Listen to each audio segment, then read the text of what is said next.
Olá, eu sou o professor Diogo Comba, o Diogão da redação. Hoje vamos iniciar a leitura comentada do livro O Menino do Pijama Listrado. Sabe por quê? Porque este livro inspirará, norteará o tema da redação da UERJ do Vestibular 2024, ou seja, do vestibular que será realizado lá no finalzinho deste ano, para quem quiser estudar na UERJ a partir do ano que vem. Capítulo 1. Bruno faz uma descoberta. Certa tarde, quando Bruno chegou em casa vindo da escola, surpreendeu-se a ver Maria, a governanta da família, que sempre mantinha a cabeça baixada e jamais levantava os olhos do tapete, de pé no seu quarto, tirando todos os seus pertences do guarda-roupa e arrumando-os dentro de 4 caixotes de madeira, até mesmo aquelas coisas que ele escondera no fundo que pertenciam somente a ele e não eram da conta de mais ninguém.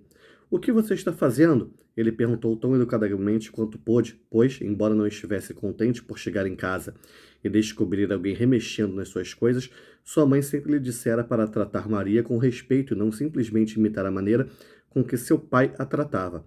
Tire as mãos das minhas coisas. Maria sacudiu a cabeça e apontou para a escala atrás dele, onde a mãe de Bruno acabara de aparecer. Era uma mulher alta, de longos cabelos ruivos, presos numa espécie de rede atrás da cabeça. Ela estava retorcendo as mãos em sinal de nervosismo, como se houvesse algo que ela não quisesse falar, ou alguma coisa em que não quisesse acreditar. Mãe! Disse Bruno, marchando em direção a ela. Marchando em direção a ela. Olha só a postura do garoto. O que está acontecendo? Por que a Maria está mexendo nas minhas coisas? Ela está fazendo suas malas, a mãe explicou. Fazendo minhas malas? Ele perguntou, repassando rapidamente os eventos dos últimos dias, para avaliar se for um mau menino ou se disser em voz alta as palavras que ele sabia não poder dizer, e por isso estava sendo mandado embora. Mas não conseguiu pensar em nada que justificasse tal pensamento. Na verdade, durante os últimos dias ele se comportara de maneira perfeitamente decente com todos e não conseguia se lembrar de ter criado nenhuma confusão. Por quê? Ele perguntou então. O que eu fiz? A mãe já havia entrado em seu próprio quarto a essa altura, mas Lars, o mordomo, estava lá fazendo as malas dela também. Ela suspirou e jogou as mãos para o ar em sinal de frustração antes de marchar de volta à escada. Olha só a postura dessa família, né? Uma família que não andava, uma família que marchava, seguida por Bruno, que não ia deixar o assunto morrer sem uma explicação satisfatória. Mãe! Ele insistiu. O que está vendo? Estamos de mudança? Venha comigo até o andar de baixo, disse ela, levando-o até a ampla sala de jantar onde o Fúria estivera para comer com eles na semana anterior. Conversaremos lá embaixo, lembrando que Fúria está escrito com letra maiúscula, que mais à frente a gente vai saber quem é, ou talvez o seu conhecimento de mundo já tenha te indicado quem é, né? Bruno desceu as escadas correndo e até ultrapassou na descida, de maneira que já estava esperando pela mãe na sala de jantar quando ela chegou.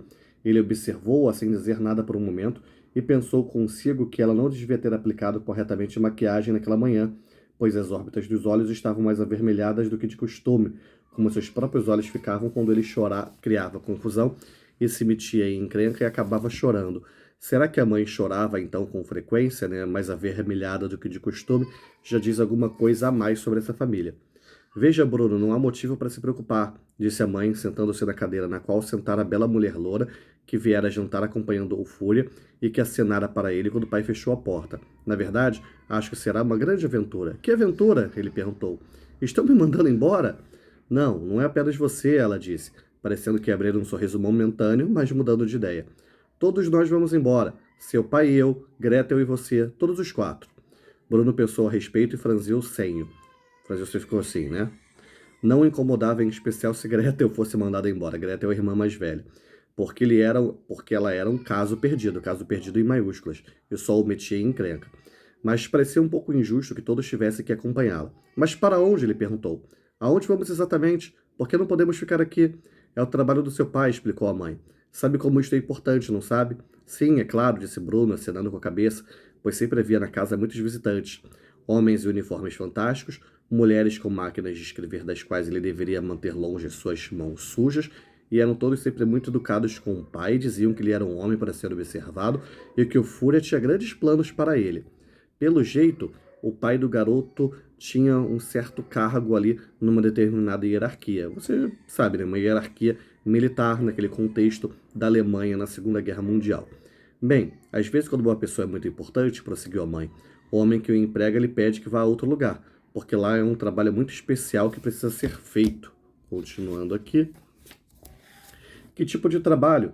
Perguntou Bruno, porque se fosse honesto consigo mesmo, ele sempre tentava ser, teria de admitir que não sabia ao certo qual era o trabalho do pai. Na escola todos conversavam um dia sobre seus pais, e Cal dissera que seu pai era quitandeiro, o que o Bruno sabia ser verdade, porque o homem cuidava da quitanda no centro da cidade. E Daniel dissera que seu pai era professor, o que o Bruno sabia ser verdade, porque o homem ensinava aos meninos maiores, dos quais era sempre melhor manter a distância. E Martin dissera que seu pai era chefe de cozinha, o que o Bruno sabia ser verdade, porque nas vezes que o homem vinha buscar Martin na escola, sempre vestia bata branca e avental xadrez, como se tivesse acabado de deixar a cozinha. Mas quando perguntaram a Bruno o que seu pai fazia, ele abriu a boca para dizer-lhes e então percebeu que ele próprio não sabia. Só era capaz de dizer que seu pai era um homem para ser observado e que o Fúria tinha grandes planos para ele. Ah, e que ele também tinha um uniforme fantástico. É um trabalho muito importante, disse a mãe hesitando por um momento. Um trabalho que precisa ser feito por um homem muito especial. Você consegue entender isso, não é?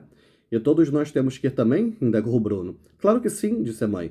Você não gostaria que seu pai fosse até um novo trabalho e se sentisse solitário por lá, gostaria? Acho que não, disse Bruno.